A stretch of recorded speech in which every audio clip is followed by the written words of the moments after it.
టైంలో ఆడవారు ఏ పనులు చేయకూడదు. నమస్తే, నేను మీ డాక్టర్ పద్మలత, యారాసి మాతృత్వ ఫర్టిలిటీ సెంటర్ ప్రొద్దుటూరు. ఫస్ట్ వచ్చేసేసి కాఫీలు టీలు చాలా తక్కువగా తాగాలండి. అవి ఎక్కువగా తీసుకోవటం వల్ల డీహైడ్రేషన్ వచ్చి క్రాంప్స్ వచ్చే ఛాన్స్ ఉంటుందన్నమాట. సెకండ్ వచ్చి భోజనం ఎప్పుడు స్కిప్ చేయకూడదు పీరియడ్ టైమ్స్లో, దానివల్ల నీరసం రావచ్చు. థర్డ్ వచ్చేసేసి మీరు ఫ్రీక్వెంట్గా ప్యాడ్స్ చేంజ్ చేసుకోవాలి. ప్యాడ్స్ మీరు చేంజ్ చేసుకోకపోతే అక్కడ ఎక్కువగా వెట్ అయిపోయి ఇరిటేషన్ వచ్చి ఇచ్చింగ్ వచ్చే ఛాన్స్ ఉంటుంది.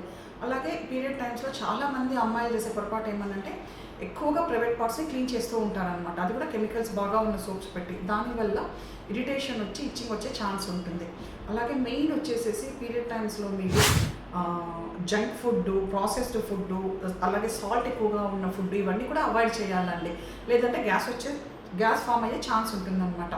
నెక్స్ట్ వచ్చేసి పెయిన్ కానీ ఎక్కువగా ఉంది అంటే ఖచ్చితంగా మీరు డాక్టర్ని సంప్రదించాల్సి వస్తుంది. Thank you.